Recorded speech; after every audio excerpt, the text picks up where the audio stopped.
Module 1 introduction to cloud computing का discussion जो आज का हमें करना है एजेंडा में, सबसे पहला टॉपिक जो रहेगा AWS global infrastructure, how to start with AWS। Second topic हमें डिस्कस करना है just to interact with the AWS portal.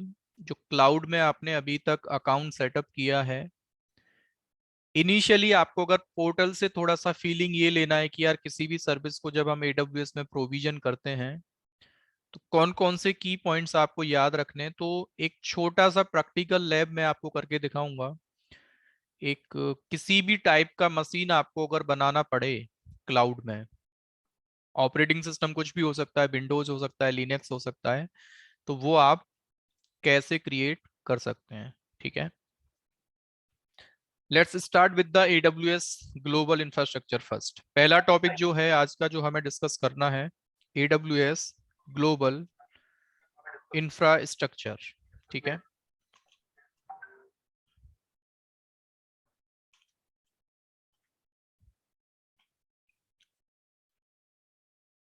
Customer के माइंड में ना सबसे पहला डाउट ये आता है कि मैंने अपना अकाउंट क्रिएट कर लिया AWS में, आपसे क्वेश्चन पूछा जाए how to start with AWS या फिर पब्लिक क्लाउड में, it's not specially for the AWS।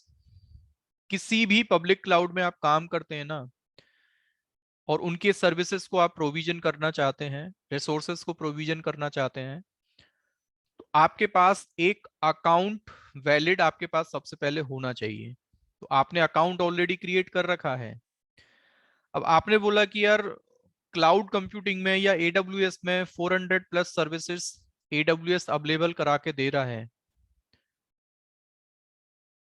अब बैकएंड में तो AWS ने भी ये बोला है कि मेरे पास मल्टीपल लोकेशंस पे फिजिकल डेटा सेंटर्स हैं, उन फिजिकल डेटा सेंटर्स को यूज करके एंड कस्टमर को मैं क्लाउड कंप्यूटिंग के services over the internet available कराता हूं। बट जब कस्टमर के सामने या कस्टमर को एक क्यूरियोसिटी ये हुआ कि भाई मेरे को ये अंडरस्टैंड करना है कि मैं आपके पास किसी सर्विस की प्रोविजनिंग करने अगर जाता हूं, आपका पूरा जो ग्लोबली फिजिकल इंफ्रा है ना, उसको आप टेक्निकली अपनी लैंग्वेज में क्या बोलते हैं। मैं तो अपने ऑन प्रिम डेटा सेंटर को ऑन प्रिम डेटा सेंटर बोलता हूं, आप लोग उसको क्या बोलते हैं टेक्निकली, वो एज अ कस्टमर मेरे को समझना है सबसे पहले। तो ग्लोबल इंफ्रास्ट्रक्चर का सीधा सा मतलब है AWS ने अक्रॉस द वर्ल्ड अपने डेटा सेंटर्स को कौन कौन से लोकेशंस पे लगा रखा है या अवेलेबल करा रखा है to provide the service for end user. Global infrastructure में चार चीजें आपकी मोस्ट इंपॉर्टेंट हैं जो आपको समझने हैं जब भी आप किसी सर्विस को प्रोविजन करने जाओ। तो ऑफिशियली उनके डेटा सेंटर्स कहां पे हैं, डेटा सेंटर के अंदर ऐसे कौन कौन सी चीजें हैं, टर्म्स हैं, कंपोनेंट्स हैं जिनको AWS अपने लैंग्वेज में सर्विसेज प्रोविजन कराने के लिए यूज करता है। तो चार आपके मेन कंपोनेंट्स का आपको याद रखना है। सबसे पहला जो कंपोनेंट AWS टेक्निकली बोलता है, रीजन। दूसरा जो पॉइंट आपका है जिसको AWS बोलता है अवेलेबिलिटी जोन, या शॉर्ट फॉर्म में इसको हम लोग AZ भी बोल सकते हैं। ठीक है, तीसरा जो पॉइंट है टेक्निकली एज लोकेशन, और फोर्थ पॉइंट जो आपका है that is regional edge location. ठीक है, पूरा AWS का जो बैकएंड इंफ्रा है ना, इन चार पॉइंट्स पे ही आपका डिपेंड है। या आप ऐसा बोल रहे हैं कि जब फिजिकल इंफ्रा की बात की जाती है ना, तो फिजिकल इंफ्रा में AWS के पास ये चार पॉइंट्स हैं जिनकी हेल्प से एंड कस्टमर को वो लोग क्लाउड कंप्यूटिंग की सर्विस अवेलेबल कराते हैं। AWS में रीजन का मतलब क्या होता है, पहली चीज, एज अ कस्टमर आप AWS के कस्टमर केयर को या टेक्निकल बंदे से बात करते हैं कि मैं इंडिया से बिलोंग करता हूं और एक बिजनेस मेरे को एक नया एप्लीकेशन डिप्लॉय करना है, और उस एप्लीकेशन डिप्लॉयमेंट के लिए मेरे को 10 सर्वर्स की डिमांड है सपोज करो। अब उन 10 सर्वर्स को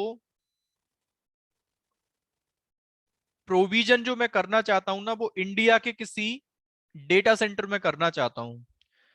तो एडब्ल्यूएस आपसे क्या बोलता है कि भाई इंडिया में अगर आप उन सर्वर्स को प्रोविजन करना चाहते हैं ना, तो पहले आप मेरे मैट्रिक्स में जाके ये चेक करो कि मेरे पास इंडिया लोकेशन के लिए कोई अप्रूव्ड डेटा सेंटर है कि नहीं। तो आपने क्या किया, जल्दी से गूगल करके आपने ये पता किया कि एडब्ल्यूएस का कोई अप्रूव्ड डेटा सेंटर इंडिया में है कि नहीं। आपको मिला कि यस, एडब्ल्यूएस ने इंडिया में अपना एक नया बिजनेस मॉडल डिजाइन कर रखा है, जिसको ये लोग बोलते हैं क्लाउड कंप्यूटिंग। और क्लाउड कंप्यूटिंग की सर्विसेज को अवेलेबल कराने के लिए एक अप्रूव्ड डेटा सेंटर इन्होंने इंडिया में लगा रखा है। आपने बोला कि यार इंडिया एक ऐसा कंट्री है जो कि it's not the small country, an number of cities within India हमारे पास हैं। तो एडब्ल्यूएस ने फिर हमें बताया कि भाई इंडिया में भी अगर आप जाते हैं ना, तो मुंबई लोकेशन पर एक मुंबई आपको सिटी मिलेगा विद इन इंडिया, जहां पे हमने अपना एक अप्रूव्ड डेटा सेंटर बिल्ड कर रखा है। कस्टमर को सॉल्यूशन मिला कि आप ऐसा करना, इस मुंबई के डेटा सेंटर में अपने सर्वर्स को स्पिन करना स्टार्ट कर देना। 10 सर्वर्स आप यहां पे आराम से क्या कर सकते हैं, स्पिन कर सकते हैं। लेकिन आपने बोला कि सर एप्लीकेशन में ना दो चीजों की रिक्वायरमेंट मेरे सामने होती है। मेरे को ये पता चला कि एडब्ल्यूएस का इंडिया में मुंबई सिटी में एक अप्रूव्ड डेटा सेंटर है। अगर मैं अपने अकाउंट में लॉगिन करके अपनी सर्वर्स को मुंबई वाले डेटा सेंटर में प्रोविजनिंग स्टार्ट कर देता हूं, पहला जो प्रॉब्लम मेरे सामने हो सकता है वो हाई अवेलेबिलिटी का, और दूसरा जो प्रॉब्लम हो सकता है ना वो डिजास्टर रिकवरी का। आपने बोला कि सर अगर सिंगल डेटा सेंटर में हम अपने सर्वर्स को स्पिन करते हैं और लेट सपोज किसी भी मोमेंट पर मेरे सामने एक चैलेंज आया कि ये जो कंप्लीट डेटा सेंटर है वो क्या हो गया, आपका डाउन हो गया, किसी भी मोमेंट पे किसी भी वजह से इस डेटा सेंटर में इलेक्ट्रिसिटी आउटेज हुआ, इंटरनेट का आउटेज हुआ, फिजिकल लेवल से कोई आउटेज हुआ, जिस बैकएंड कंप्यूटर्स पे मेरे ये इंस्टेंसेस चल रहे थे, सर्वर्स मेरे रनिंग थे, वो बैकएंड कंप्यूटर होस्ट कंप्यूटर ही डाउन हो गया, what about the high availability of my application. Same order में इंडिया के अगर मैं मुंबई सिटी की बात करता हूं तो it's not the safe city. यहाँ पे बहुत बारी देखने को मिलता है कोई स्टॉर्म आया, कोई अर्थक्वेक आया, जिसकी वजह से कंप्लीट डेटा सेंटर डाउन हो गया, पूरा बिल्डिंग ही आपका नीचे चला गया। अब क्या होगा। तो एडब्ल्यूएस ने आपको क्या बोला कि भाई रीजन का मतलब ये नहीं होता, आप रीजन को गलत समझ रहे हैं। पहली चीज तो रीजन का मतलब होता है ओनली जियोग्राफिक लोकेशन। आपसे कोई पूछे कि एडब्ल्यूएस में रीजन का मतलब क्या होता है, आप सिंपल आंसर करें, it's the approved geographic location for AWS cloud computing services. But how many data centres we have within the region, ये कौन बताएगा। क्योंकि ब्लाइंडली हम ऐसा नहीं बोल सकते, मुंबई अगर उनका अप्रूव्ड लोकेशन है और आप सीधा सा बोल दें कि यार मुंबई में उनके पास सिंगल डेटा सेंटर है, एडब्ल्यूएस आपसे बोलता है कि ऐसा प्लानिंग हमने नहीं किया, क्योंकि हमने ये चीज तो पहले ही हम प्लान करके चले थे। कोई भी कस्टमर को अगर सिंगल डेटा सेंटर में हम उनके सर्वर्स को प्रोविजन करके देते हैं ना, तो my data centre can be down any time, उसकी कोई गारंटी नहीं है। और ये गारंटी आप ऑन प्रेमाइसिस डेटा सेंटर की भी नहीं दे सकते।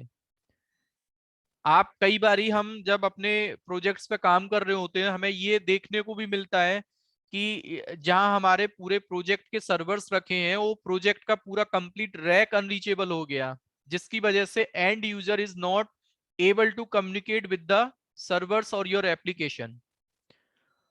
सेम ऑर्डर में रीजन के अंदर एडब्ल्यूएस ने क्या बोला कि भाई ये प्लानिंग हमने ऐसे नहीं किया है। हमने बोला कि अगर आप मेरे से इंडिया की बात करते हैं ना, तो इंडिया में सबसे पहले हमने एक ऐसे सिटी को चूज किया है अपने बिजनेस के लिए।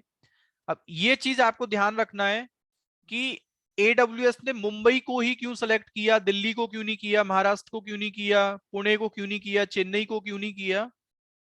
It depends on business honour. Amazon को पता है कि मेरे को कहां से अपने बिजनेस को स्टार्ट करना है, तो मुंबई में उन्होंने बोला कि हमारा जो अप्रूव्ड लोकेशन है ना डेटा सेंटर्स के लिए, that will be the Mumbai city. India के अंदर एक सिटी आएगा आपका मुंबई नाम का। कस्टमर के क्वेरीज को आंसर करने के लिए या फिर उस सॉल्यूशन को बेस्ट अवेलेबल कराने के लिए, हाईली अवेलेबल कराने के लिए, डीआर का कंप्लीट रेस्पॉन्सिबिलिटी आपको देने के लिए, सॉल्यूशन आपको देने के लिए, इन्होंने बोला कि रीजन का मतलब है ओनली जियोग्राफिक लोकेशन। कस्टमर ये समझ ले कि मुंबई में एडब्ल्यूएस के डेटा सेंटर्स अवेलेबल हैं, बट मुंबई के अंदर भी further they have the more than one data centres to provide your application availability inside the multiple data centres. फायदा उससे क्या होगा, एडब्ल्यूएस ने बोला कि यार आप ऐसा करना, इस मुंबई के सिटी में ही ना हमने कुछ थोड़े थोड़े दूरी के डिस्टेंस पे जाके 3 डिफरेंट डेटा सेंटर्स डिप्लॉय कर रखे हैं। आप चाहे तो अपने सर्वर्स को एक डेटा सेंटर में, सेम सर्वर का कॉपी दूसरे डेटा सेंटर में, सेम कॉपी आप चाहे तो तीसरे नेक्स्ट अवेलेबल डेटा सेंटर में भी आप रख सकते हैं। बट टेक्निकली जब हम एडब्ल्यूएस की टर्मिनोलॉजी में बात करते हैं ना, इन डेटा सेंटर्स को कभी भी हम डीसी नहीं बोलते। What we call technically availability zone. क्या हम लोग बोलते हैं, अवेलेबिलिटी जोन। अब आपने बोला कि सर ऐसा हमें तो फिर पूरा आइडिया होगा कि पूरे वर्ल्ड की मैं अगर बात करता हूं तो कौन कौन से कंट्रीज में एडब्ल्यूएस ने अपना बिजनेस कर रखा है। तो पहले उस जियोग्राफिक लोकेशन को टेक्निकली हम रीजन बोल देते हैं, but how many availability zones we have within the region ये कौन बताएगा। ये भी अगेन आपका मैनेज किया जाएगा एडब्ल्यूएस के द्वारा। बट एडब्ल्यूएस ने क्या बोला, एक पर्टिकुलर रीजन की आप मेरे से बात करते हैं ना, तो minimum we have 2 data centers at least. 2 availability zone हर एक रीजन में एडब्ल्यूएस के पास होते ही हैं। आपने बोला कि सर एप्लीकेशन में ना परफॉर्मेंस की जब बात की जाती है ना, तो एक पॉइंट होता है, एक तो होता है हाई अवेलेबिलिटी, दूसरा होता है डीआर, और तीसरे पॉइंट की अगर हम बात करते हैं ना, तो एप्लीकेशन में जिस चीज पे आप लोग स्पीड बोलते हैं, परफॉर्मेंस बोलते हैं, उसी को टेक्निकली एप्लीकेशन में लेटेंसी कीवर्ड से हम जानते हैं। आपने बोला कि सर मैं अगर मुंबई में किसी भी डेटा सेंटर में अपने सर्वर को क्रिएट करता हूं, सेम एप्लीकेशन इस सर्वर पे चल रहा है, सेम इस पे चल रहा है, सेम इस पे चल रहा है, व्हाट अबाउट लेटेंसी। ट्रैफिक अगर मेरे इस सर्वर पे जाता है तो क्या मैं सेम लेटेंसी लेने वाला हूं, सेम मेरा दूसरे सर्वर्स के लिए फॉर अदर सर्वर्स। तो एडब्ल्यूएस आपसे क्या बोलता है, विद इन द रीजन किसी भी डेटा सेंटर में किसी भी अवेलेबिलिटी जोन में आप अपने एप्लीकेशन को रखें, you will get the same latency.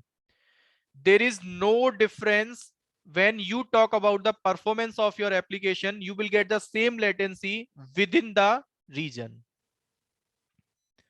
यानी कि AWS ने आपसे सीधा सा बोला कि आपके ये जितने भी अवेलेबिलिटी जोन है ना, इनको आपस में मैंने क्या कर रखा है, एक दूसरे से रिडंडेंट मोड पे इनको मैंने कनेक्ट कर रखा है। स्तुति कोई क्वेश्चन आपका। श्याम, जो आप कह रहे हैं कि एक रीजन में 2 मिनिमम हम डेटा सेंटर रख सकते हैं for high availability, we right? will not we will not take, it's provided by AWS only. It's right, right, right. अब वो जो 2 होंगे वो कितने किलोमीटर्स, कितने रेंज के अंदर होंगे ऐसा वो? कोई उन्होंने डॉक्यूमेंट अवेलेबल नहीं करा रखा कि कितने डिस्टेंस पे, 20 किलोमीटर्स, 40 किलोमीटर्स, 50 किलोमीटर्स, ऐसा कोई मैट्रिक उन्होंने मेंटेन नहीं कर रखा है। ओनली उन्होंने बोला है कि we have the multiple data centres inside the region, but वो कितने दूरी पे होंगे ऐसा मेंशन नहीं है। बट हमें समझना क्या है, हमारे पास अंडरस्टैंडिंग है कि भाई लेटेंसी की बात क्या होगी। चलो ये तो अच्छा है कि आपने मेरे को मल्टीपल डेटा सेंटर्स दिए, वो सेफर साइड मेरे पास अच्छा ऑप्शन है। जब पूरे डेटा सेंटर लेवल से हाई अवेलेबिलिटी की बात हो तो मेरे पास दूसरा डेटा सेंटर है।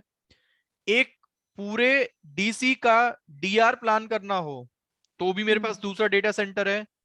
लेटेंसी की अगर बात होगी कि चलो मैं ऐसा तो कर लूंगा, एक सर्वर को एक एजेड में रख लूंगा, दूसरे सर्वर को दूसरे एजेड में, तो AZ equal to data centre है यहाँ पे। तो कभी भी मैं आपसे जब बोलूंगा ना कि एप्लीकेशन को मुंबई में प्रोविजन कर दो, तो आपको सबसे पहले ये समझना पड़ेगा कि सर एप्लीकेशन को चलाने के लिए सर्वर की डिमांड है। अब मेरे को पहले ये बताओ कि इस मुंबई में भी कौन से एजेड में आप सर्वर चाहते हैं, बिकॉज ब्लाइंडली यहाँ पे कुछ नहीं है। आपसे बोला जाए मुंबई में बना दो, तो मुंबई में मल्टीपल डेटा सेंटर्स हैं, प्लीज लेट मी नो किस डेटा सेंटर में आप सर्वर चाहते हैं। आपने बोला कि यार 2 में बना देना, तो आप सीधा सा फिर एक क्वेश्चन करोगे कि कॉस्ट विल बी डबल। क्यों?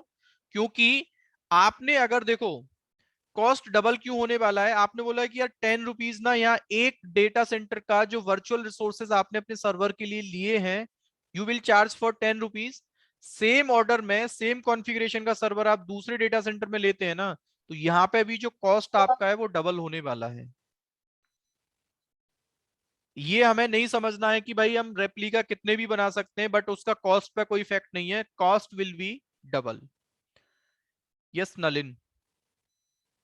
Uh, Sham, while AWS is allowing this ability, multiple data centers, but how about the application? For example, if I'm installing some application into that server, how that will work?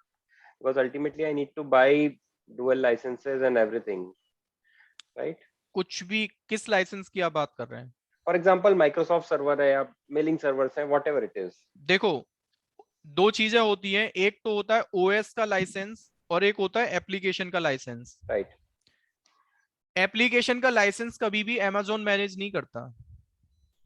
It depends on your application कि उसको licence की demand किस order में जरूरी है। आपने बोला कि सर मैंने एक सीमेंटेक का एक एप्लीकेशन ले रखा है, वो लाइसेंस बेस्ड काम करता है, सिंगल लाइसेंस एक ओएस में ही मैं इंपोर्ट कर सकता हूं, तो आपके जितने ओएस होंगे उतने लाइसेंस आपको फिर लेने पड़ेंगे। Okay. एडब्ल्यूएस कभी भी एप्लीकेशन में आप क्या करने वाले हैं उसको ट्रैक नहीं करता। एडब्ल्यूएस क्या बोलता है कि भाई मैं आपसे जो पैसा ले रहा हूं ना, ओनली एक ओएस को चलाने के लिए जो बैकएंड से वर्चुअल रिसोर्सेज प्रोविजन करे ना, उसका पैसा मैं आपसे ले रहा हूं। अब आपने बोला कि ओएस भी दो तरीके के हैं, कुछ ओएस कॉपीराइट है, कुछ क्या है आपके ओपन सोर्स हैं। Open source. जैसे माइक्रोसॉफ्ट सर्वर्स की मैं बात, आपने बोला कि मैंने 2012 R2 एक सर्वर उनसे ले रखा है, तो उसके लिए तो मेरे को एक्टिवेशन की जरूरत होती है। अब एडब्ल्यूएस आपको फ्लेक्सिबिलिटी दे रहा है कि भाई आपका जो लाइसेंसिंग कॉस्ट है ना, ओवरऑल EC2 का जो कॉस्टिंग होगा ना उसमें ही इंक्लूड होगा, अलग से लाइसेंसिंग कॉस्ट आपको नहीं देना है। Okay.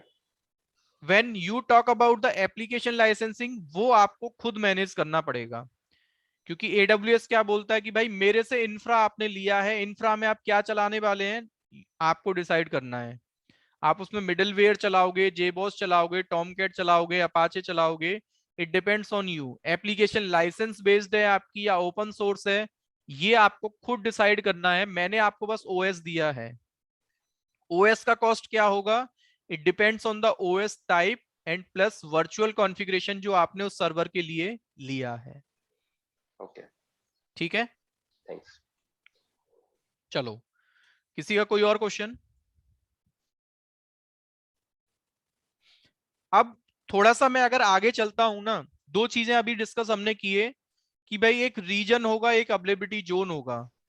लेकिन आपने एक क्वेश्चन बोला कि सर कई बारी हमारे पास ऐसी भी रिक्वायरमेंट होती है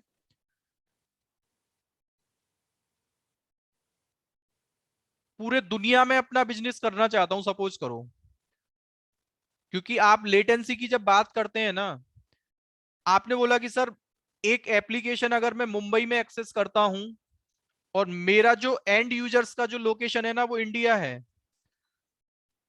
तो बोला तो ये जाता है कि भाई इंडिया के यूजर जब आपके एप्लीकेशन को मुंबई से एक्सेस करते हैं ना, they will get the good latency. अगर इसी चीज को मैं थोड़ा सा ये कर दूं कि आपने एक AWS का दूसरा रीजन ऑप्ट किया, वर्जीनिया, यानी कि इनका एक ऑफिशियल लोकेशन है, रीजन है यूएस के लिए। अगर इंडिया के यूजर वर्जीनिया से सेम एप्लीकेशन को एक्सेस करेंगे तो we will get the same latency और व्हाट, आप सीधा सा बोल सकते हैं you will get No. The latency difference. जो Yeah. लेटेंसी आपको मुंबई से मिल रहा है, सेम लेटेंसी आपको वर्जीनिया वाले डेटा सेंटर से नहीं मिलेगा।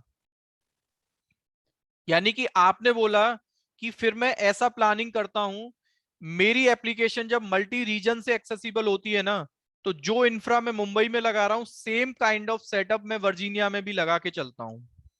क्यों? क्योंकि मैंने ऐसा डिसाइड किया है कि जो बंदे यूएस के होंगे उनका ट्रैफिक वर्जीनिया वाले इंफ्रा पे जाएगा, और जो बंदे इंडिया से मेरे एप्लीकेशन को एक्सेस करेंगे they will access the application from the Mumbai location.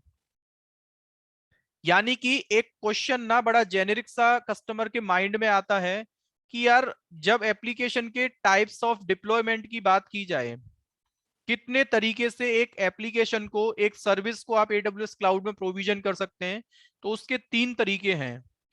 या तो आप एप्लीकेशन को सिंगल एजेड में रख लें। What is the meaning of single AZ? Inside the one data centre you have the multiple options to create your application. But आपने बोला कि यार मेरा कोई ऐसा क्रिटिकल एप्लीकेशन नहीं है, I don't want high availability from the data centre level, कुछ टाइम के लिए एप्लीकेशन डाउन भी हो जाता है, that is okay for me. You can choose the option single AZ, मतलब सिंगल डेटा सेंटर। आपने बोला कि नहीं, एक काम करते हैं, देयर में बी द रिस्क, अगर मैं एप्लीकेशन को एक सिंगल एजेड में कॉन्फ़िगर करके चलता हूं, इंस्टॉल करके चलता हूं, तो you can choose the next option जिसको हम लोग बोलते हैं मल्टी एजेड। एजेड को हम लोग एजी भी बोल सकते हैं। यहाँ पे AWS में मल्टी एजी का ऑप्शन आपने ले लिया। मल्टी एजी का मतलब क्या हो गया? सेम एप्लीकेशन का रेप्लिका आपने दूसरे एजेड में भी क्रिएट कर लिया।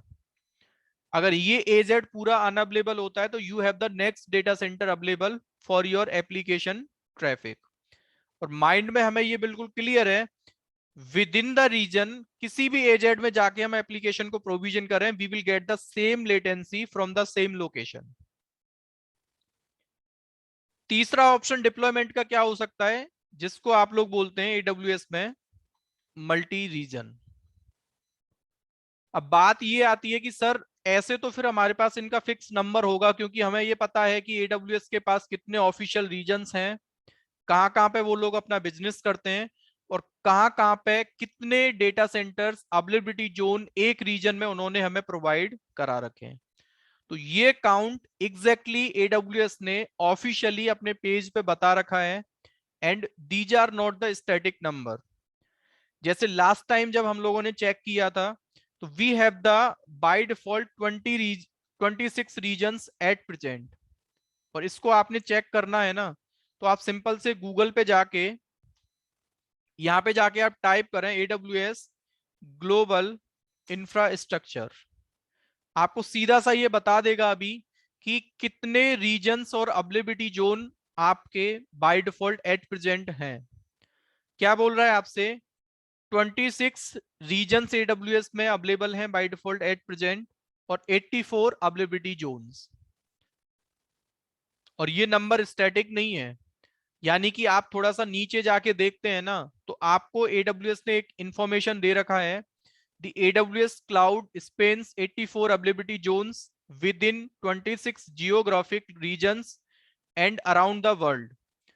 with announced plan for 24 more availability zones. मतलब upcoming by end of this year they will announce 24 new data centers, जिनमें से 8 more regions होंगे, 24 तो एजेड होंगे और 8 आपके क्या होंगे टोटल रीजन्स होंगे।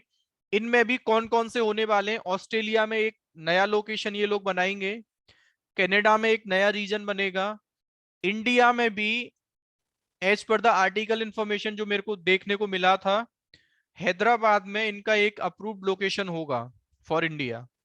2 डिफरेंट रीजन होंगे इंडिया में, एक मुंबई होगा और एक होगा हैदराबाद।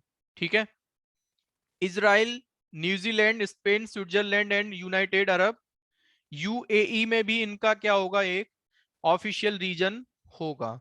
तो आप ये समझ लें 24 एट प्रेजेंट है, this will be 26 at present है, दिस विल बी 34।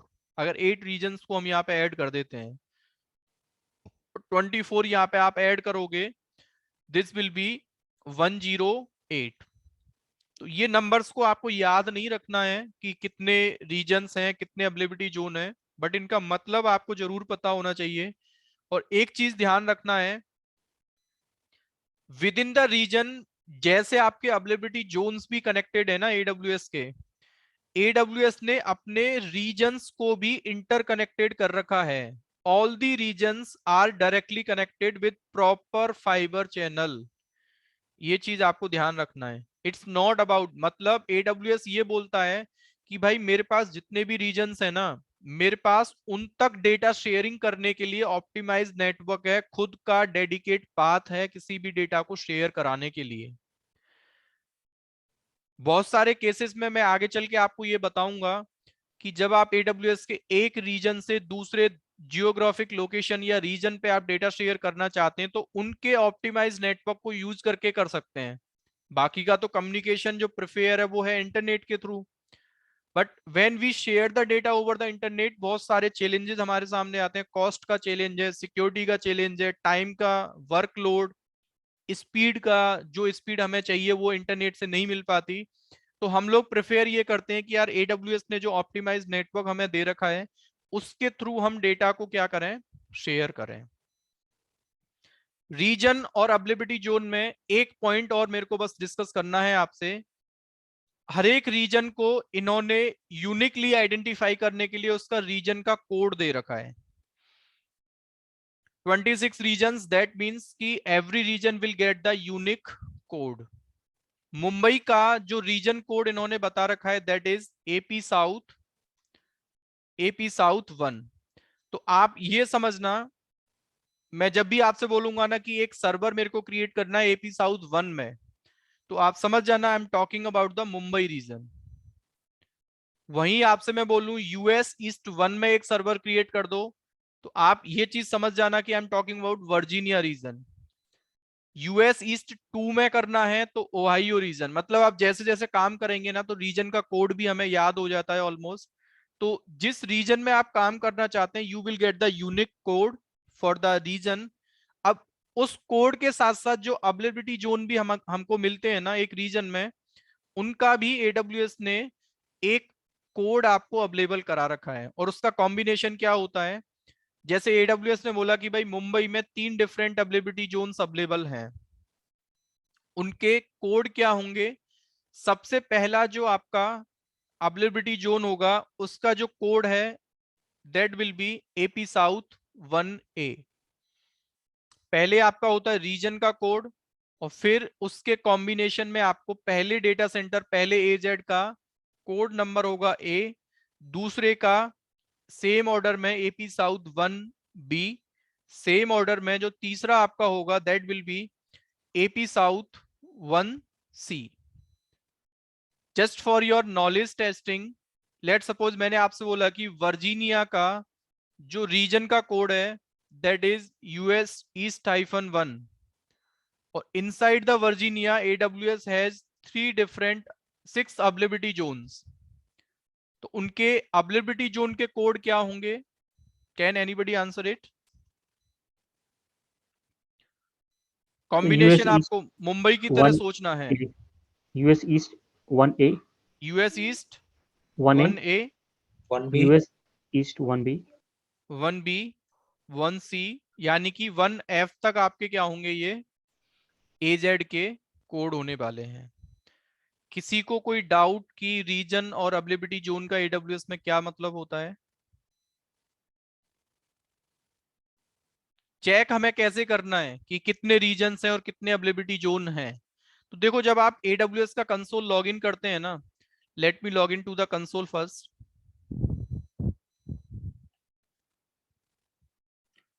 ये मैंने अपना कंसोल लॉगिन किया, ठीक है। अकाउंट लॉगिन करने के बाद यहाँ पे जाके ना सिंपल आपको सबसे पहले एक सर्विस सर्च करना है जिसका नाम है EC2, ठीक है। सर्विस आपने जैसी सर्च किया, देखो आपको सिंपल में बता रहा है कि भाई आप ये जो साइड में आपके लिखे आ रहे हैं ना, जैसे हम लोग अभी मुंबई में एट प्रेजेंट काम कर रहे हैं, तो मुंबई का जो रीजन कोड आपको बता रहा है ना, दैट इज AP South-1। तो आपको ये याद रखने की जरूरत नहीं है। लॉगिन करते ही सबसे पहले आपको ये पता चलता है कि किस रीजन में आप काम कर रहे हैं। अगर आपने US East 1 में गए तो आपको यहाँ से पहले रीजन अपना चेंज करना पड़ेगा।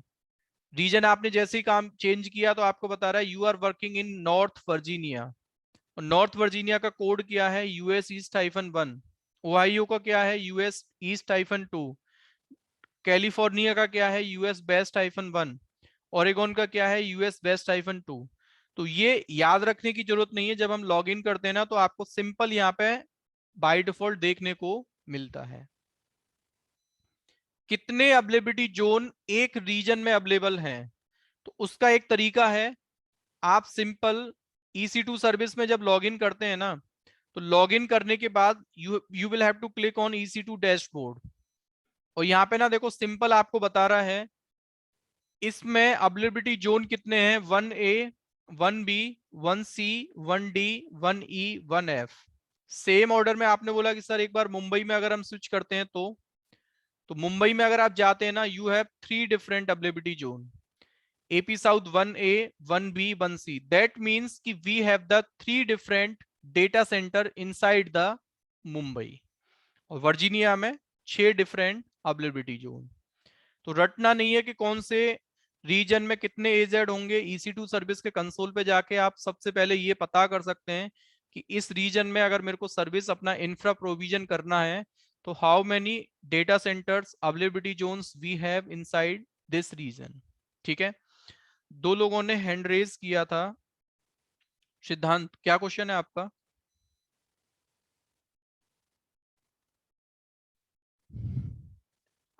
अजय, कोई क्वेश्चन आपका? आपने भी हैंड रेज कर रखा है। सर क्या लिमिटेशन होगी, एक रीजन के अंदर कितने अवेलेबिलिटी जोन है, मतलब मिनिमम हम क्या है, डिफाइन नहीं मैक्सिमम करते, क्या? Capacity generally defined by the AWS only. It depends on the customer associated inside the particular region.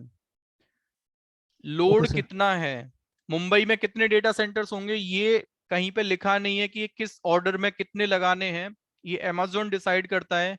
जितने कस्टमर्स का ट्रैफिक इंफ्रा उनको एंटरटेन करना है, प्रोविजन करा के देना है, उसके अकॉर्डिंग वो क्या करते हैं, फिर अपना डेटा सेंटर्स के काउंट को मैनेज करते हैं। Okay sir. ठीक है, सर सिद्धांत इस साइड से। Yes please. सर ये DR का क्या मतलब बताया था? DR का मतलब होता है disaster recovery. Disaster recovery, okay sir. कुछ आपका मतलब फिजिकल लेवल से डाउन होता है तो नेक्स्ट अवेलेबल आपके पास रिसोर्सेस क्या हैं, ठीक है। यस गुलीन, कोई क्वेश्चन आपका? Yes, sir. What is the meaning of latency? Latency का मतलब होता है स्पीड। एक तरीके से आप ये समझ लें, एक एप्लीकेशन जितना अच्छा रेस्पॉन्स आपको करता है ना स्पीडली, जैसे आपने बोला फेसबुक पे जाके सर मैं कंटिन्यूअसली ब्राउजिंग करता हूं और जैसे ही मैं रिफ्रेश करता हूं पेज को मेरे को क्विक रेस्पॉन्स मिलता है, तो उसमें बोलते हैं कि एप्लीकेशन में लेटेंसी नहीं है। बट सम टाइम ऐसा होता है कि आपने फेसबुक ओपन किया एंड नया कंटेंट ब्राउज करने में बहुत टाइम आपको लग रहा है, तो you are getting the slowness को आप बोल सकते हैं कि I am getting the huge latency from the application, ठीक है। Okay, sir. चलो हाँ सर, एक क्वेश्चन और था। ये हाँ sir ji. Region wise sir price difference होता है या रीजन वाइज ये सब मैं अवेलेबिलिटी? आपसे बात करूंगा अभी, है ना।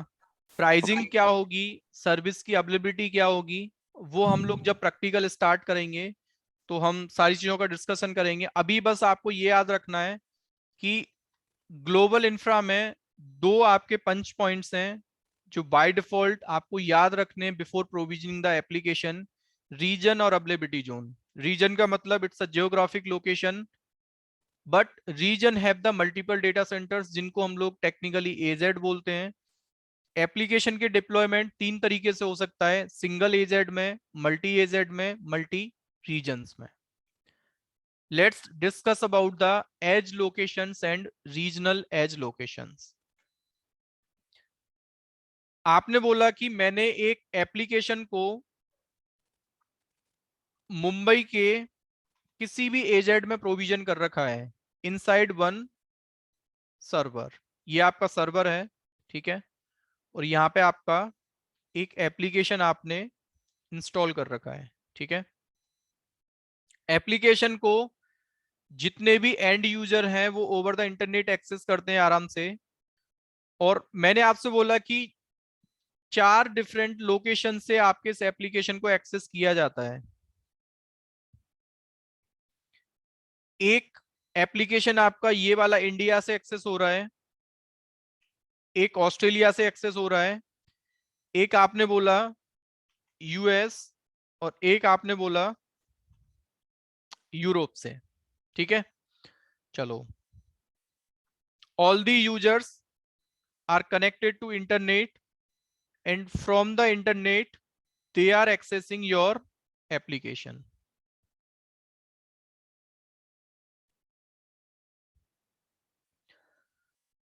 एज लोकेशन और रीजनल एज लोकेशन का मतलब क्या होता है?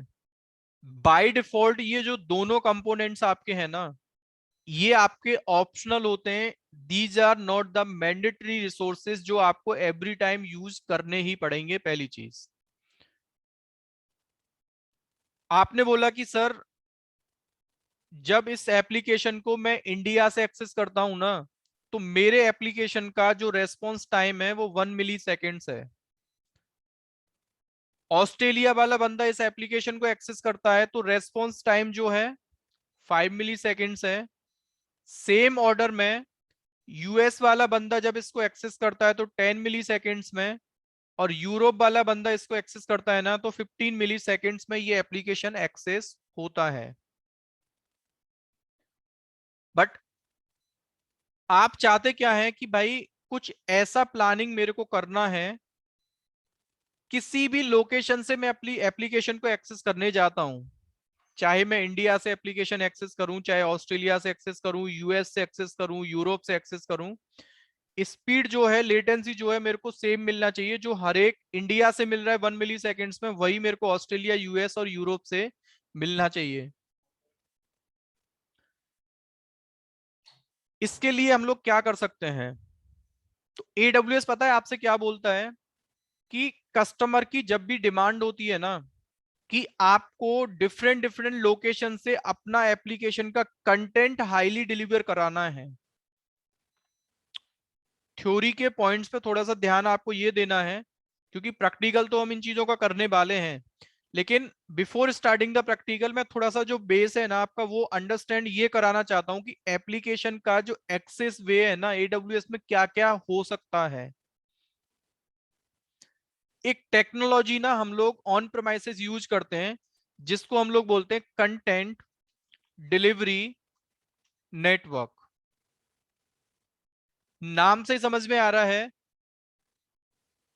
आज भी कंपनीज अपने एप्लीकेशन की परफॉर्मेंस को, लेटेंसी को मैनेज करने के लिए CDN के कुछ सर्वर्स लगा के चलते हैं।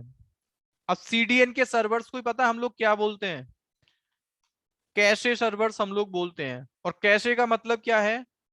एक ऐसा सर्वर मेरे पास है जो कि किसी डेटा को अपनी मेमोरी में रख सकता है लंबे समय तक, उसको हम लोग क्या बोल रहे हैं? Cache server.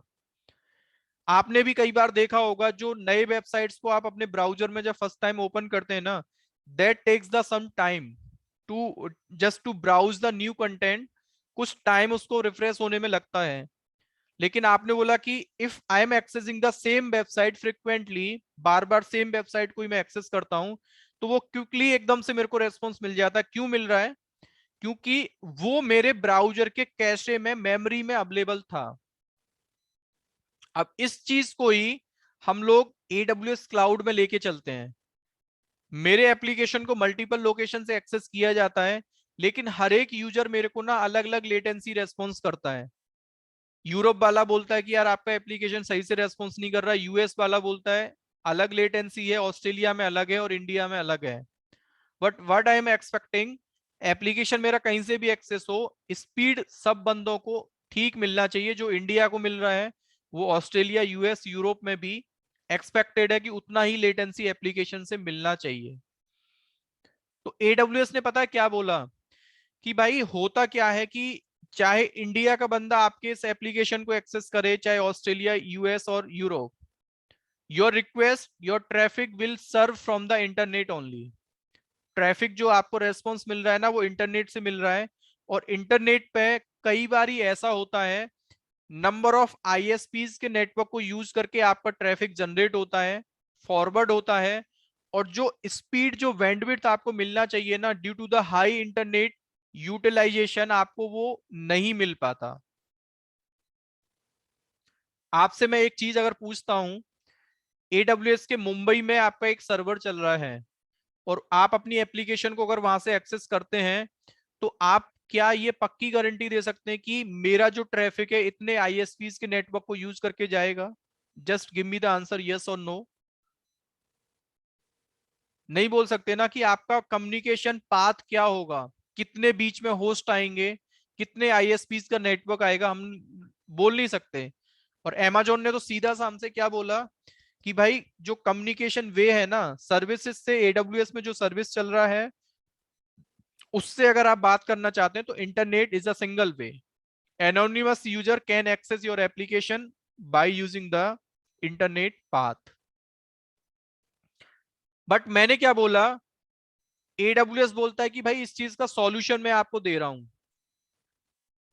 ऑन प्रेमाइसेस भी आपके सामने ये चैलेंज था, तो आपने अपने कैश सर्वर्स लगा लिए। CDN टेक्नोलॉजी इसके लिए हम यूज करते हैं, कंटेंट डिलीवरी नेटवर्क के लिए।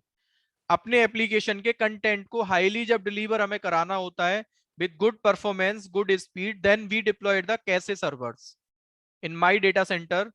अब यहाँ पे सेम AWS आपसे क्या बोलता है कि भाई मैंने क्या कर रखा है, इंडिया में जो आपके मोस्ट पॉपुलेशन वाले जो सिटीज है ना, जैसे आपने बोला सर IT का जो सबसे ज्यादा ट्रैफिक जनरेट होता है ना, वो हैदराबाद हो गया, पुणे हो गया, चेन्नई हो गया, दिल्ली हो गया, कोलकाता हो गया, बेंगलोर हो गया। ऐसे लोकेशंस पे जाके मैंने अपने कुछ कैशे सर्वर्स को डिप्लॉय कर रखा है, और ये हर एक कंट्री में मैंने ऐसे ही अपना प्लानिंग किया है। यानी कि इंडिया के कुछ सिटीज में I have the edge locations, but technically AWS इनको कैशे सर्वर नहीं बोलता। AWS इनको क्या बोलता है, this is your edge location. Edge location का मतलब क्या हुआ यहाँ पे, एक तरीके से ये आपका कैशे सर्वर है डिप्लॉय बाय AWS। अब आप बोलोगे सर क्या ये बाय डिफॉल्ट एवरी टाइम हमें मिलता ही है, तो आंसर मेरा क्या है, no, this service is not free of cost. AWS हमसे बोलता है कि भाई CDN एज ए सर्विस आपको मेरे से चाहिए ना, तो मैं एक सर्विस आपको देता हूं जिस सर्विस का नाम है क्लाउड फ्रंट।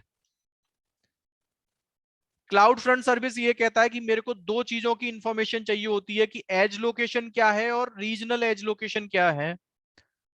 फायदा इससे क्या होगा, जब भी आप अपनी एप्लीकेशन के साथ क्लाउड फ्रंट सर्विस का इंटीग्रेशन करते हैं ना, तो AWS आपसे बोलता है कि भाई आपके कंप्लीट एप्लीकेशन के डेटा को मैं कॉपी कर देता हूं आपके नियरेस्ट एज लोकेशन पर।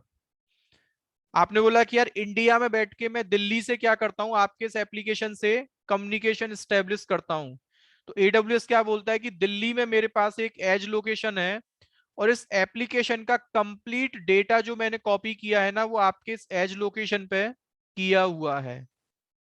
इससे फायदा क्या हुआ, अगर कोई बंदा दिल्ली से बैठ के आपके इस एप्लीकेशन के कंटेंट को ब्राउज करेगा ना, तो एवरी टाइम रिक्वेस्ट आपका इस एप्लीकेशन पे ना जाके या मुंबई वाले इस डेटा सेंटर में ना जाके will serve from the edge location only. और एज लोकेशन में रखा क्या है, AWS ऑफिशियल बोलता है कि बहुत ही हाई कैपेसिटी के स्टोरेज सर्वर्स मैंने यहां लगा रखे हैं। और इन स्टोरेज सर्वर्स का क्या काम है, to hold your application content for the particular time. Edge location में हो सकता है कि आपने जब इसका इंटीग्रेशन किया था ना, तो यहां पे बात ये की जाती है कि डेटा को कितने लंबे समय तक आप एज लोकेशन पे रखना चाहते हैं। टेक्निकली इस चीज को हम लोग बोलते हैं रिटेंशन पीरियड। क्या बोलते हैं, रिटेंशन पीरियड। मैंने अगर एज लोकेशन पे ये डिफाइन किया कि भाई डेटा को ना 7 डेज तक आप रखना, अगर एक यूजर इस एप्लीकेशन के कंटेंट को 7 डेज तक फ्रिक्वेंटली एक्सेस करे, तो ट्रैफिक आपको इस एप्लीकेशन सर्वर पे नहीं भेजना। क्लाउड फ्रंट की टर्मिनोलॉजी में इस एप्लीकेशन सर्वर को हम लोग बोलते हैं ओरिजिन सर्वर। ओरिजिन का मतलब क्या हो गया कि एक्चुअल में एप्लीकेशन जहां आपका होस्टेड है, that is inside the Mumbai, but rather than sending the traffic to origin server, मैं अपने ट्रैफिक को सर्व कराना चाहता हूं फ्रॉम एज लोकेशन। अब एक चैलेंज हमारे सामने फिर आया। एज लोकेशन क्या बोलता है कि भाई मेरे पास ना जो स्टोरेज के सर्वर्स लगे हैं ना, उनका इतना कैपेसिटी नहीं है कि बहुत लंबे समय तक डेटा को स्टोर करके रख लें। तो आपने सॉल्यूशन बोला कि अब सपोज करो 7 दिन के बाद डेटा फिर से डिलीट हो गया, अगेन रिक्वेस्ट एप्लीकेशन पे जाएगा और एप्लीकेशन फिर से डेटा को क्या करेगा, एज लोकेशन पे मैन्युअली कॉपी करेगा, देन आपको फिर ट्रैफिक सर्व होगा एज लोकेशन से। AWS ने क्या बोला कि भाई मैंने क्या कर रखा है, मल्टीपल आपको रीजनल एज लोकेशन भी दे रखे हैं। यानी कि रीजनल एज लोकेशन और एज लोकेशन में जो डिफरेंस होता है ना, ओनली स्टोरेज कैपेसिटी का है, रिटेंशन पीरियड का है, how long you can store the data inside edge location और रीजनल एज लोकेशन। तो इंटरव्यू में आपसे पूछा जाए ना कि एज लोकेशन के कंपैरिजन में और रीजनल एज लोकेशन के कंपैरिजन में कहां पे आपके एप्लीकेशन के डेटा को लंबे समय तक स्टोर किया जा सकता है, आपको आंसर करना पड़ेगा रीजनल एज लोकेशन का। और आपका one regional edge location can be connected to multiple edge location.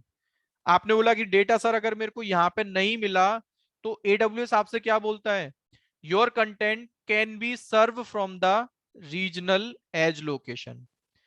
दोनों ही जगह पे आपके स्टोरेज के सर्वर्स रखे हैं। तो फिजिकल कंपोनेंट्स में या AWS के ग्लोबल इंफ्रा में 4 चीजें आपके सामने आई। रीजन और अवेलेबिलिटी जोन का मतलब है एप्लीकेशन में बाय डिफॉल्ट इंटरनेट से कम्युनिकेशन आपको करना है। किसी भी डेटा सेंटर में जाके आप अपनी एप्लीकेशन को प्रोविजन कर सकते हैं, किसी भी रीजन में जाके। लेकिन when you talk about the content delivery, आपने बोला यार उस एप्लीकेशन में मेरे को स्पीड अच्छा चाहिए, तो AWS आपसे क्या बोलता है कि मेरे से क्लाउड फ्रंट सर्विस आपको लेना पड़ेगा। Cloud front service takes the advantage of edge location and regional edge location. Speed मिल किस बेसिस पे रहा है, तो एप्लीकेशन का पूरा डेटा कॉपी होके पहले रीजनल पे आ रहा है, रीजनल के बाद एज लोकेशन पे जा रहा है। दोनों में रिटेंशन पीरियड अलग अलग है। 7 डेज आपने अगर सेट कर दिया एज लोकेशन पे, तो 30 डेज आपका हो गया let suppose regional edge location पे। अब 7 दिन के बाद अगर डेटा आपने एक्सेस नहीं किया, same content is available over the regional edge location. Plan हमारा ये है, every time sending the request to the origin server, traffic should be served from the nearest cache server। हमें क्या चाहिए, कंटेंट चाहिए ना। we don't want to interact with actual server जहां application चल रहा है, मेरे को एप्लीकेशन का कंटेंट चाहिए। तो AWS ने एक एंड पॉइंट आपको बना के दे दिया। एज लोकेशन और regional edge location origin server से सिंकअप रहते हैं। इनको पता है कि एप्लीकेशन में क्या चेंजेस हो रहे हैं, उन पूरे डेटा को कॉपी करके कहां पे ले आओ, रीजनल एज लोकेशन के पास और एज लोकेशंस के पास। ठीक है, चारों में किसी का कोई डाउट हो, रीजन क्या है, अवेलेबिलिटी जोन क्या है, एज लोकेशन क्या है, रीजनल एज लोकेशन क्या है, प्लीज आस्क। और एज लोकेशन का और रीजनल एज लोकेशन का काउंट अगर आपको पता करना है एट प्रेजेंट, तो आप यहां देख सकते हैं 300 प्लस टोटल एज लोकेशन हैं AWS के पास एट प्रेजेंट, और 13 आपके क्या हैं, एज लोकेशंस। तो इनको भी आप यहां पे लिख लें। टोटल जो हमें पता चला है ना, रीजन की मैं बात करता हूं तो 26 रीजन्स हैं, अवेलेबिलिटी जोन 84 है हमारे पास टोटल, एज लोकेशंस जो हैं टोटल 300 प्लस, और जो रीजनल एज लोकेशंस हैं उनका जो काउंट है वो है अभी 13। ये चीजें आपको बस याद रखना है कि AWS के ग्लोबल इंफ्रा में AWS टेक्निकली रीजन को क्या बोलता है, अवेलेबिलिटी जोन का मतलब क्या है, एज लोकेशंस का मतलब क्या है, और रीजनल एज लोकेशंस का मतलब क्या है। हाँ जी, कितने रीजन्स हैं हमारे मतलब इंडिया में कितने रीजन्स हैं ये पता चल सकता है? ओनली एक, मुंबई। मुंबई। Yes, okay. ठीक है। और उसके अंदर 3 हमारे पास एजेड है, राइट? रीजन आपको अगर पता है तो by searching the EC2 service वहां पे यस, क्लियर में यस। हमें पता चलता है कि how many availability zones we have within particular region. अब region edge and edge location, right? तो सर हम यदि ये बात करें रीजन एज, तो एक ही रीजन एज होगा मुंबई। नहीं, एज लोकेशन और रीजनल एज लोकेशन ना are not the mandatory resources. Okay. Edge location और रीजनल एज लोकेशन पिक्चर में आता है जब आपकी डिमांड होती है लेटेंसी को लेके। ठीक आपने है। बोला कि मेरा जो एप्लीकेशन है दुनिया में कहीं से भी एक्सेस हो सकता है, but every user is providing me different different latency feedback. US वाला कुछ बता के दे रहा है, ऑस्ट्रेलिया वाला कुछ बता के दे रहा है। तो आपने बोला AWS से आपने बात की कि भाई ऐसा लेटेंसी डिफरेंस क्यों आ रहा है, तो AWS तो सीधा सा बोलेगा कि सर डिस्टेंस इशू है, क्योंकि एक कस्टमर नियरेस्ट डेटा सेंटर है और इसका दूसरा क्या जो यूजर है उसका जो डिस्टेंस है डेटा सेंटर से वो बहुत ज्यादा है। तो ये नेचुरल है, आप अपने ऑन प्रीमाइसेस भी चीजों को ऐसे एक्सेस करेंगे, you will get the latency difference. Right. तो इन्होंने सॉल्यूशन दिया कि आप on premises CDN technology use करते हैं, आज भी हम लोग CDN को यूज करते हैं, it's not the new technology. But AWS क्या कह रहा है कि CDN टेक्नोलॉजी में बैकएंड में चाहिए होते हैं आपको कैसे सर्वर्स, जिनको आप स्टोरेज सर्वर्स भी बोल सकते हैं। अब इन स्टोरेज सर्वर्स को आप मैनेज नहीं करोगे, बट ये जो स्टोरेज के सर्वर्स है ना, मैंने सेम डेटा सेंटर में नहीं लगा रखे जहां आपका एप्लीकेशन एक्चुअल में चल रहा है। मैंने इनको अपने लेवल से डिसाइड किया कि भाई किस कंट्री में जाके मोस्ट पॉपुलेशन वाले सिटीज कहां पे हैं, जहां से IT का बहुत बड़ा ट्रैफिक जनरेट होता है। तो इन्होंने इंडिया में देखा यार, दिल्ली में एक एज लोकेशन लगा देते हैं, हैदराबाद में एक लगा देते हैं, बेंगलोर में एक लगा देते हैं, चेन्नई में, पुणे में। These are the most population वाले सिटीज है इंडिया में जहां से IT का बहुत बड़ा हब क्या है, बैठा हुआ है। ठीक है, बट ये बाय डिफॉल्ट आपको नहीं मिलते, एज लोकेशन भी नहीं मिल रहा, regional edge location, it's the optional configuration. Speed की अगर कंसर्न आपके सामने आता है कि भाई लेटेंसी मेरे को अच्छा चाहिए, then we can take the advantage of cloud front service. In case let's say I'm facing this latency issue, then I will have to register a complaint kind of, या हम खुद ही कुछ इनको नहीं, ला सकते AWS हैं? कंप्लेन का कोई आंसर नहीं करता। अच्छा। AWS बोलता है कि if you have created the technical case I will provide the solution only. आपने बोला कि मेरे को लेटेंसी इशू आ रहा है तो वो आपसे बोल देंगे you can use the cloud front service, that's it, वही आंसर है, उसके अलावा कोई आंसर उनके पास नहीं है। दे आर, अब देखो आप एक चीज बोले ना, आपके सामने ऑन प्रीमाइसेस लेटेंसी इशू आता है तो आप क्या करते हैं, कोई भी ऑप्शन नहीं है। आज भी पूरी दुनिया में IT में CDN के सर्वर्स को ही यूज किया जाता है। whenever we talk about the latency, CDN technology comes into the picture। Live video conferencing जितने भी होते हैं, लाइव चैनल्स जितने भी होते हैं, ब्रॉडकास्टिंग जहां पे भी होती है, सब जगह आपका CDN टेक्नोलॉजी चलता है, क्योंकि आपका कंटेंट बहुत मायने रखता है।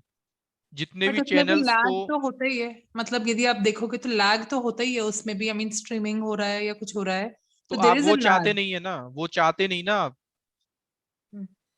देखो लाइव ब्रॉडकास्टिंग में तो कुछ डिफरेंस आपको वैसे भी देखने को मिलता है, यस। माइनर सा 10 सेकंड का 15 सेकंड्स का देखने को मिलेगा, दैट्स आल्सो द लेटेंसी। तो अप टू डेट तो बिल्कुल मिलता ही नहीं है। इवन आपने अगर वो 10 सेकंड को भी अगर CDN टेक्नोलॉजी आपने यूज नहीं किया ना, that may be the huge gap. Content भी अच्छा ना डिलीवर हो, वॉइस भी अच्छा ना मिले आपको, बहुत सारे चैलेंज आपके सामने हो सकते हैं। तो हम लोग ये चाहते हैं कि भाई एक ऐसे सर्वर्स लगाओ जो एक्चुअल में जहां एप्लीकेशन चल रहा है ना, कंटेंट तो वहां रखा है, बट सेम कंटेंट कॉपी होके आ जाए एज लोकेशन के पास, और एज लोकेशन से यूजर का जो नियरेस्ट एज लोकेशन हो, कंटेंट वहां से डिलीवर हो जाए मेरा।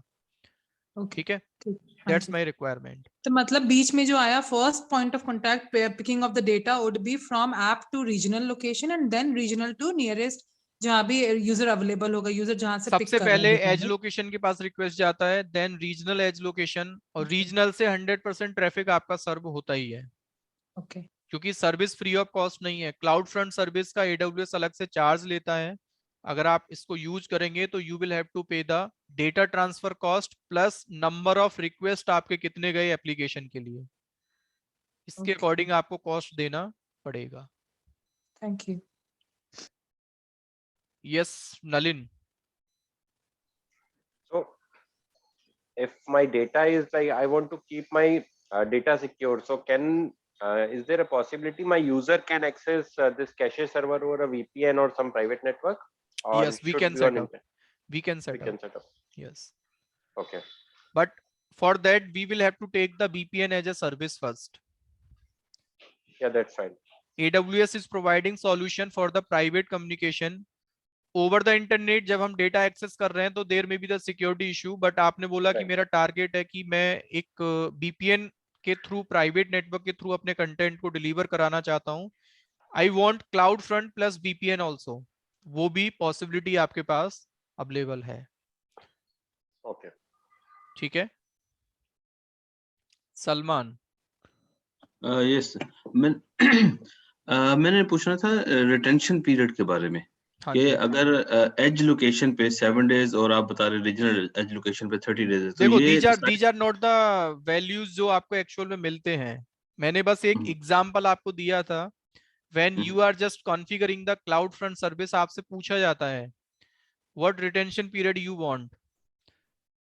तो हमने अगर रिटेंशन पीरियड 7 डेज अगर सेट कर दिया ना, दैट मीन्स कि after 7 days your data will be deleted from the edge location. Then फिर आपसे पूछा जाएगा what setting you want for regional edge location, आपने 30 डेज सेट कर दिया। तो 30 डेज का मतलब है कि यूजर अगर within 30 days data access कर लेता है तो traffic will serve from the regional edge location. आपने बोला 30 दिनों तक भी नहीं किया तो data will be deleted from the regional edge location as well. फिर AWS आपसे बोलता है कि फर्स्ट टाइम ट्रैफिक अगर आपको एज लोकेशन और रीजनल पे नहीं मिला ना, तो ट्रैफिक अब आपका एज लोकेशन रीजनल पे नहीं जाएगा, traffic will serve from the origin server. At least एक बार कम्युनिकेशन यहां से आपको करना पड़ेगा। तो क्लाउड फ्रंट को जब पता चलेगा ना कि ये वाला कंटेंट ओरिजिन सर्वर से सर्व हुआ है, same content will be copy to, पहले आपका कॉपी होगा रीजनल एज लोकेशन पे और फिर कंटेंट आपका कॉपी होगा एज लोकेशन के पास। ठीक है, तो ये नंबर जो है ना रिटेंशन पीरियड के, these are not the static value जो मैंने आपको बताया, इनको आप कम ज्यादा अपनी रिक्वायरमेंट के अकॉर्डिंग कर सकते हैं। Okay thank you. ठीक है, नेक्स्ट नवनीत।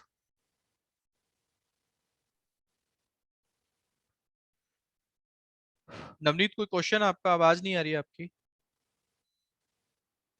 तो हम लोग ऐसा करते हैं, इस रिकॉर्डिंग को यहीं पॉज कर लेते हैं and let's start the new topic.